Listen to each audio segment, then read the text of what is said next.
Welcome to the CNBC-TV18 special. We're coming to you live from Davos. I'm Shereen Bhan, and joining me on the program is Mahindra and Mahindra's Anish Shah. Anish, always great to have you. Thanks very much for joining us here in Davos on CNBC-TV18. When you joined me last year, you pretty much laid out the growth roadmap as far as the group was concerned, and you gave us some very clear targets on what you intend to achieve. I'm going to ask you to do the same now as we start 2024. What does it look like? So first, it's lovely to be here. The snow is welcoming us as well, so just a beautiful backdrop.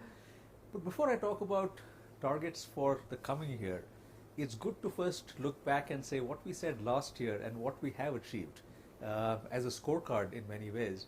And we've done all the cleanup that we promised. We've got our businesses on a very solid growth track. Our auto business continues to do fantastically well. We've doubled capacity as we had promised in the auto business. Our farm business in a tough market environment has done extremely well. Mahindra Finance is on a very solid track. Tech Mahindra is on a good turnaround path now. And many of our growth gems have delivered. As you saw today, we listed India's largest renewables InvIT. And we've had a couple of very strong investors come into our three-wheeler business. So we've had a very good year. We've achieved everything that we had set out to. And that just sets a bar higher for next year. That's what I was going to say. So, you know, when you've set the bar and you've been able to actually deliver on what you had promised for the year, then to be able to replicate that and do better than that is a challenge. Are you set for it? We are set for it. Right? One thing we haven't done very well is set lower expectations and meet them. So sometimes we set high expectations and meet them. As someone said a long time back, you know, your reward for doing well is just more of the same. So yes, we have a fairly high set of expectations and goals for this year as well. We want Tech Mahindra to complete its turnaround on be a very strong trajectory for turnaround completion. It will take 2 to 3 years by the time it's completely done, but at least we want to put it on a very, very strong path. Mahindra Finance should complete it this year. And as we think about our auto and farm businesses, both should continue on a very strong trajectory. If you think about our growth gems, we want to start delivering 5x over the next 5 years. And we've seen two businesses come out very strongly on that, renewables as well as three-wheeler electric business. Other businesses are starting to show good progress, and they need to be able to show a very strong story on that front.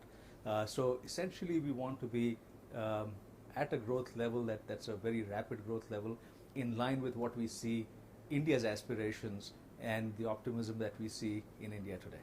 Yeah, and you're playing off on that optimism. But, let's talk about the EV strategy as well as the EV roadmap, because that is yet to play out. It is playing out on the three-wheeler side, but at least on the passenger car vehicle side, you have a lineup, but we have to wait to see how that takes off.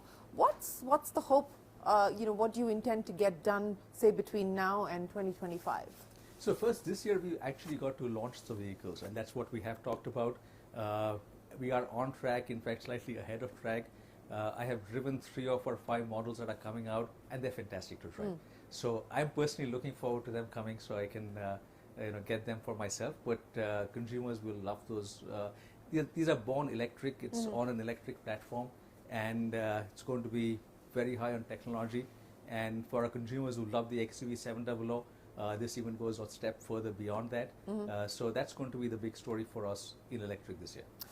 On the electric side, well, of course, in India, the story is just about starting and penetration is minimal at this point in time. What we are seeing in developed markets like the US is that there is now a sort of bump that has been hit, and a significant one at that.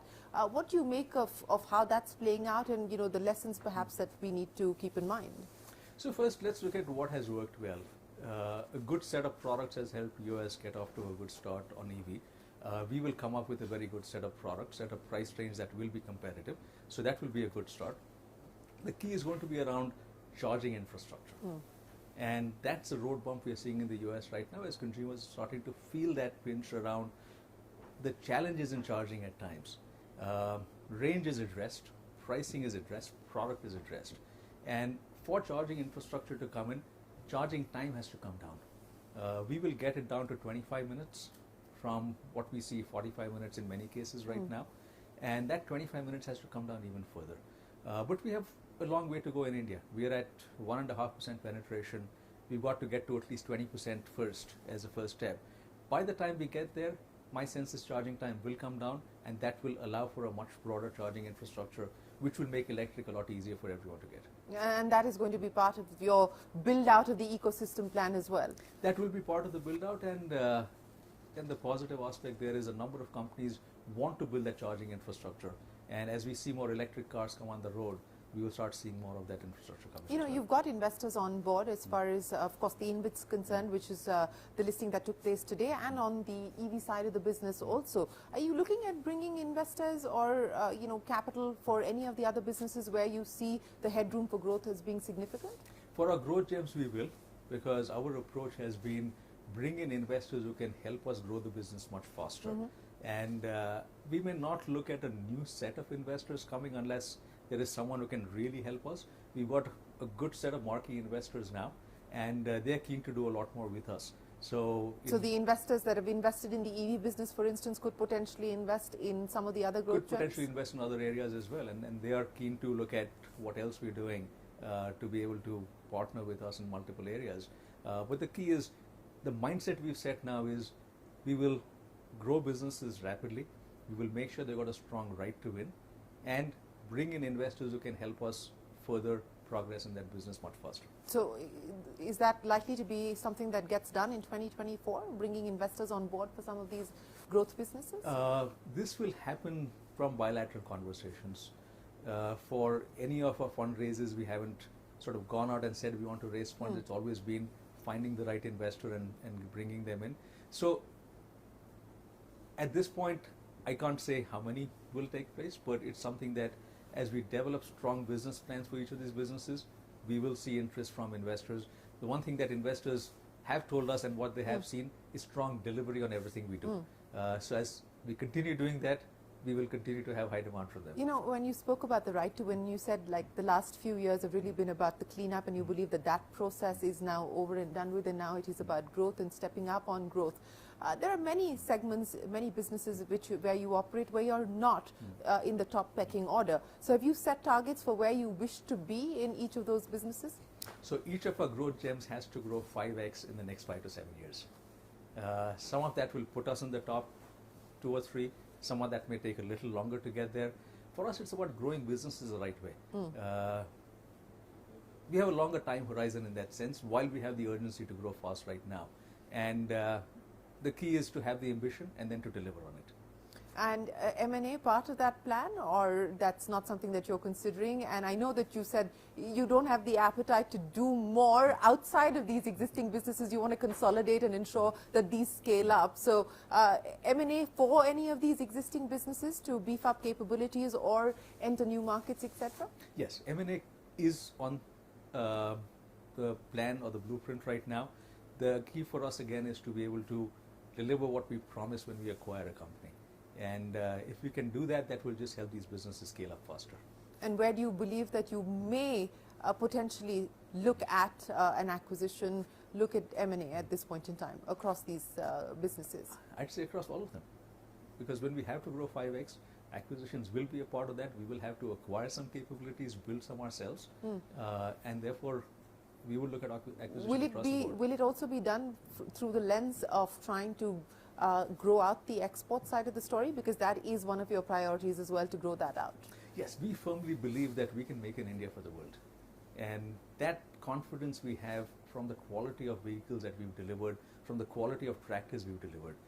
We are beating all the global majors in India on our vehicles. In tractors, we're beating global majors often in their markets as well.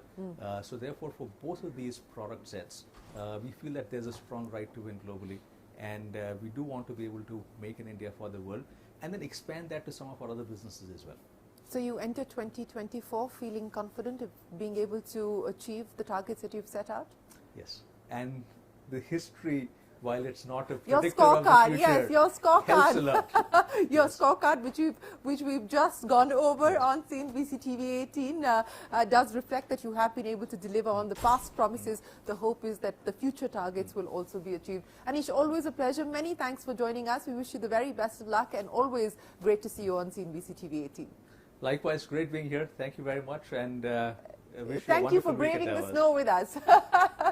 Yes, it's beautiful here. So It is. That's it then on this edition of CNBC TV18's conversation with Anish Shah. But there's plenty more that's coming up. Don't go anywhere. We're back in a moment with more.